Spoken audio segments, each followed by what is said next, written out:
Hello, I am Sonia Tompkins, and I am a product-based coach and confidence coach for product-based business owners. I got distracted there. I'm a coach and confidence coach, business coach, confidence coach for product-based business owners. And I basically help them increase their revenues, get confidence so that they can position themselves and their brand and sell their products for premium price points so that they can scale with ease. You guys, I wanted to jump in today. I wanted to just share some ideas or just some concepts with you today to help you if you are struggling with the challenges of feeling like, hey, I sell products that are in a very saturated market or industry, and this is what's my challenge. Like, I'm challenged. I'm not able to reach my revenue goals. I'm not able to stand out. I'm not able to do certain things that I want to do in my business because I'm in a market that's saturated and everybody kind of has everything and all of that, right? So if that's you, make sure you tune in. Even if you're watching the replay, let me know in the chat who's here, say hi, let me know where you are from, what kind of business you have, because I always like to say hello.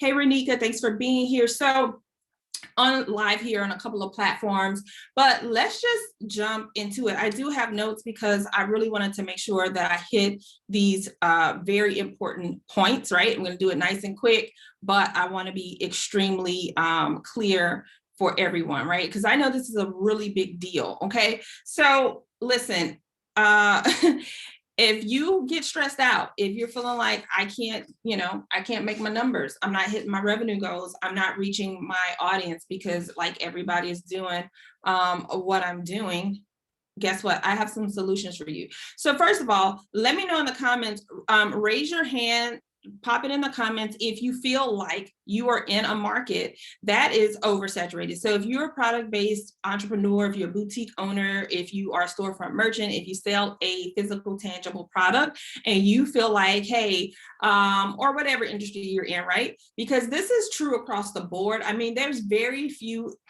industries, there's very few things, goods, services, whatever that you sell or that you offer that has never been done before. So this is across the board, but I really want to make sure those who have a physical product can get some reprieve, right? To understanding that it's way more than that, right? So if that's you, if you feel like it's hurting your ability to stand out, let me know in the comments, right? So listen, first and foremost, I want you to understand that if you are having those feelings, this is what people typically do when they have that thought, when they have those feelings, when they are looking at their numbers and they're like, no, Sonia, this is not a feeling. This is like real stuff. Like, my numbers are saying no, right? My revenue numbers are saying no, you are struggling, right? I get that. That's a real thing.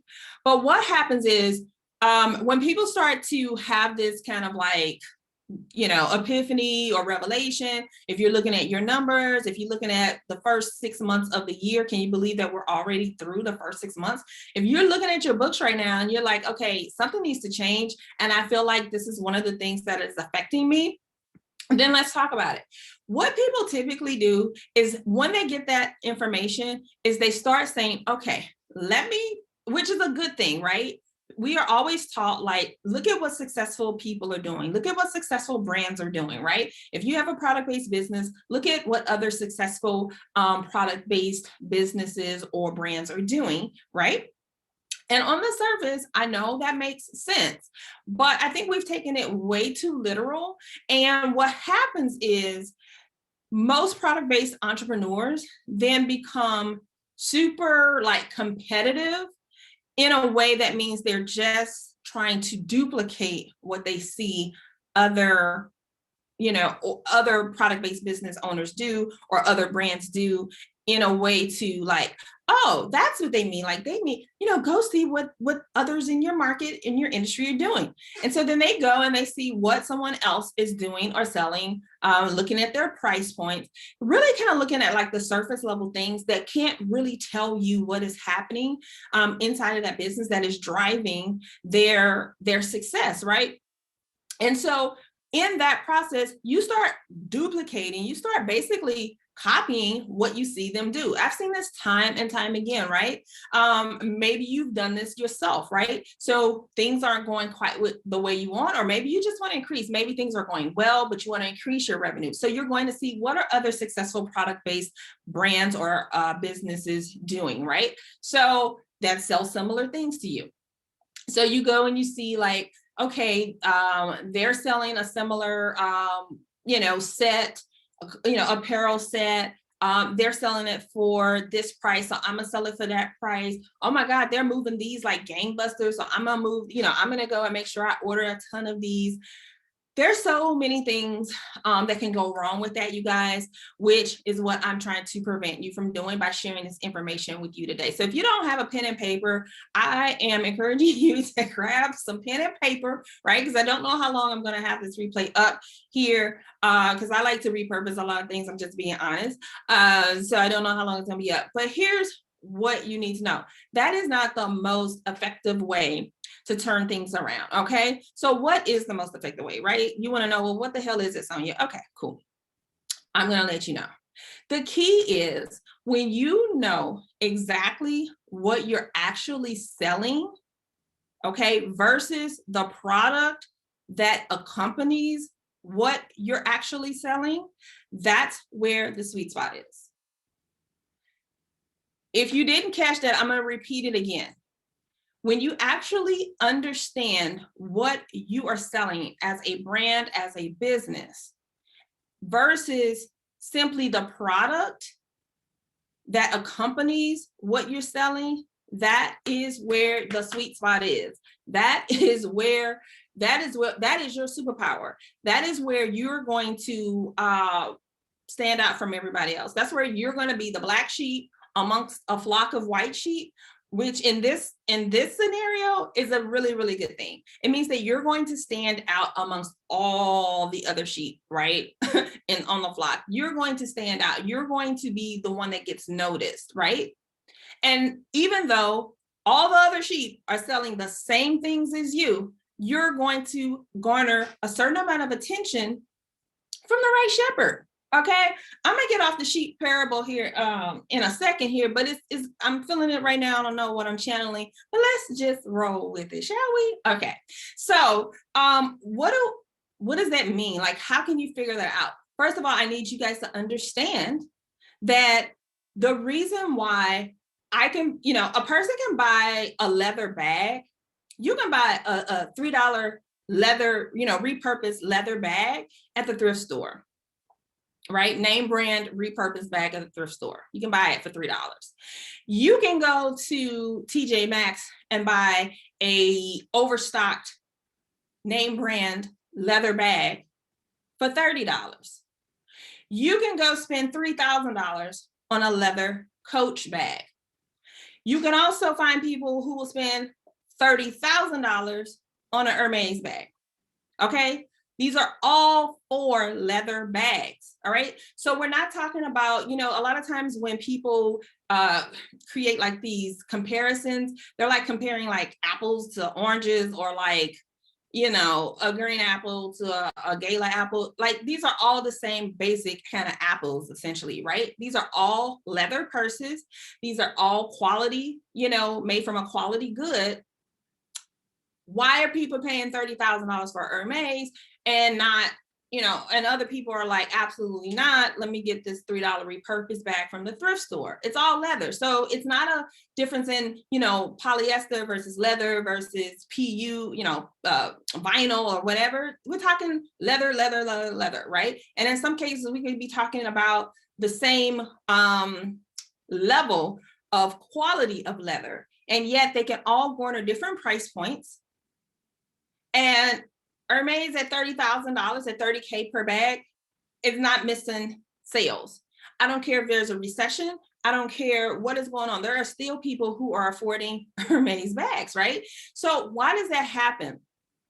It's because they understand, and TJ Maxx understands, and even the thrift store understands. The successful thrift store owner understands that they are selling things other than just the product. Right? They have something else that is drawing people to them other than the fact that they have this leather bag. All right. And so for you, when you understand what you're actually selling or what you've been selling, even if it wasn't what you meant to be selling, okay, I've seen this with a couple of clients. They had a vision in mind, but what they ended up selling, what ended up being the thing that they sold was completely different than the vision that they had in mind, right? And that's causing them some other kind of turmoil. But when you understand what you're actually selling and how that is different, or how it works, how it's different, and how it works together with the actual product you sell, that's the sweet spot. So let's talk about how you can identify that. All right. So I'm going to go through these pretty quickly. Number one is know what the thing that connects you to your circle of customers or your audience is. You need to know what the thing is that connects you to your circle of customers, your potential pond of customers and buyers, or your circle. Like, what is this thing that connects you all, right? So this could be a shared interest. Maybe you all share an interest, a very deep interest in a similar passion product, passion projects, or way of thinking. Like, it could be any of those things, like a shared interest. It could be a shared experience. Maybe you and the people, your pool of customers, or the customers that you want to have a shared experience. It could be something that you experienced in the past that they're currently experiencing. Maybe you guys are going through this all at the same time. I'll give you an example for like the shared interest. Like, I've connected with people off of Handmaid's Tale, like, because we just all are watching that, right? People will say, well, what the hell does that got to do with the fact that you are a business coach or a confidence coach? It has nothing to do with that, like in a real direct way, but it does have something to do with it because we share that interest. So you guys following me? So if you know what connects you to your audience of buyers and potential shoppers, right? If you know what connects you to them at large, at a deeper level, that's going to help you stand out, even if the market where you're in is saturated, right? Every market is saturated. It's always been saturated, you guys, because the truth is, ain't nothing new. You're not selling anything new that nobody has sold before, they're going to sell again, and you're not going to do anything different or wow them with a lower price point, which is why I'm all about helping my product-based entrepreneurs, business owners, boutique owners understand that ain't nothing wrong with showing up as a premium product, a premium brand, asking for that and getting it. You know why?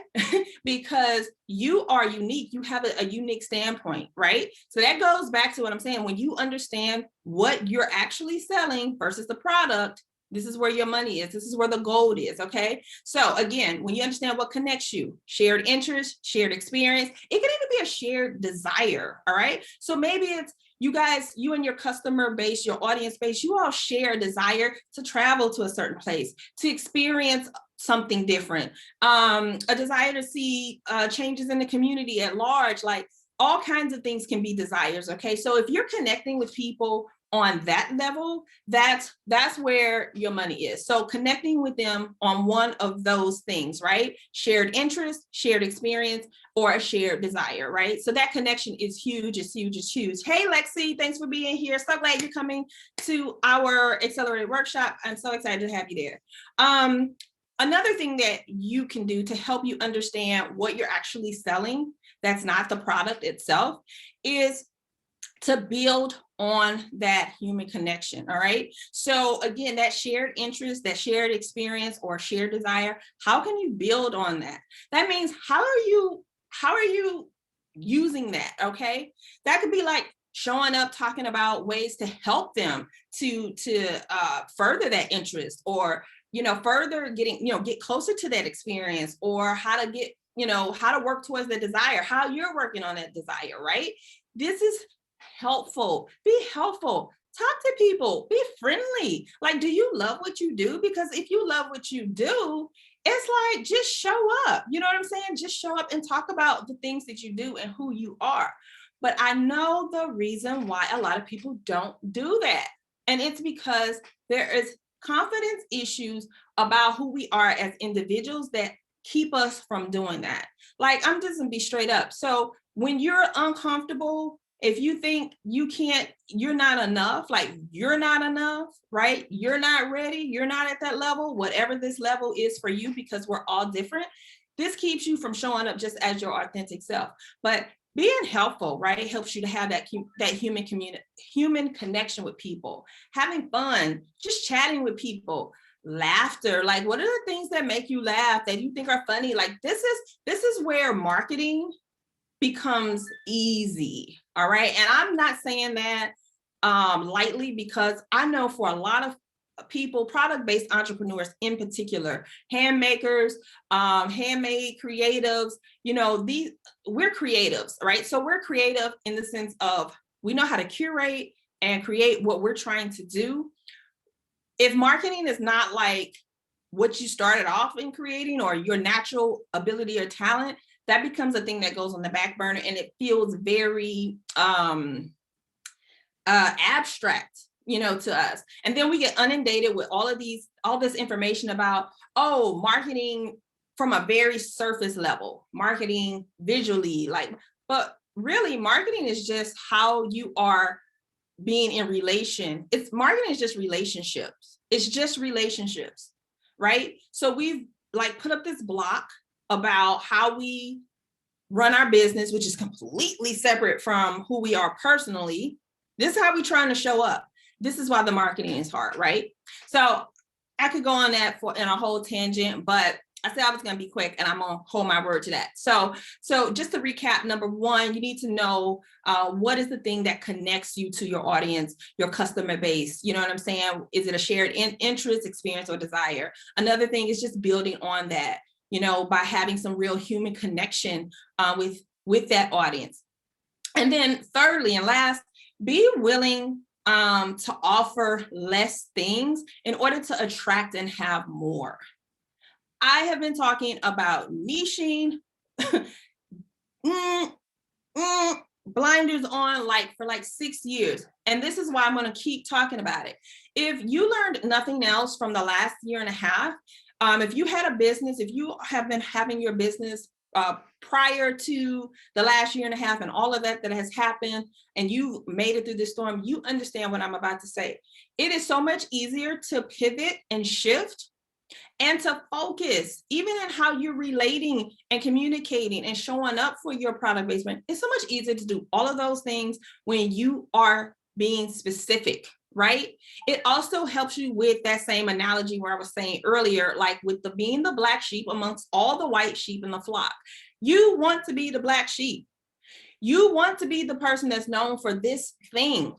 Because when you're known for this thing, whether that's the certain experience, the certain product, and a certain level of relationship, whether that shows up as customer service, whether that shows up in how you actually treat your customers, your pet, like all of that, that's when you're going to shine. So be willing to have less and offer less in order so that you can attract more, right? You become known for something instead of just one in a sea of many, right? Let's go back to the purses. When I was talking about purses, you got 4 different purses at 4 different price points, anywhere from $3 up to $30K, all leather purses. What's making a person pick one place to purchase that leather purse from versus another if they're all leather purses?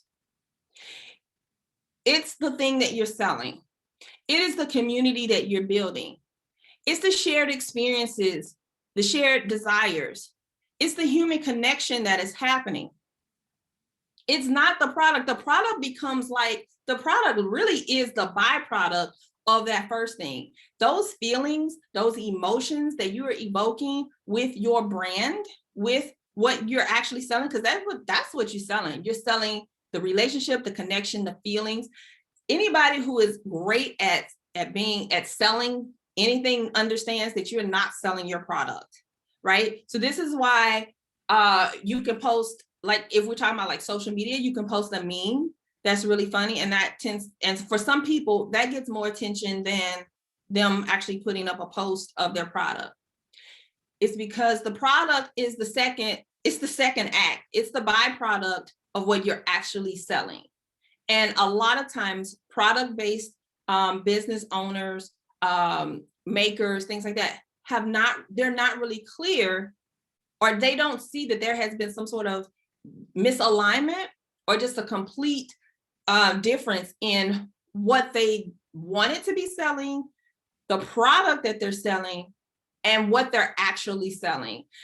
You guys, I have so many comparisons, and I'm gonna talk more about this. If you wanna double down on this stuff, if you wanna know exactly how to figure this out for your business, if I've given you 3 amazing nuggets here, 3 amazing nuggets, and I really implore you to take a few minutes, after you watch this, and just think about that. Like, what are the feelings that if you were to look at your marketing, what are the feelings that people are having when they come across your products, right? What are you sharing with them? What do you know about them? How do you all connect humanly? If you don't know that, if you were just like, I just want to put my thing up there and I thought people was going to buy, or I just opened my doors and I thought people were, it's so deep. But I'll tell you one thing, one of the best ways to create that human connection is anything that has a personable aspect to it, whether you're e-commerce or you sell brick and mortar or pop-up. Even if you're e-commerce, you guys, there are strategies that I teach, and I'm going to talk about this more on July 6th, about how you can actually add that layer to it so that you can instantly build that human connection, so that you can identify based on the reactions that you're seeing by having that human connection with your customers or with your audience in a way that will guide you like very naturally and authentically to understanding what you've actually been selling this whole time. If you're just getting started, cool. That's actually even better, because now we don't have to go back and figure it out.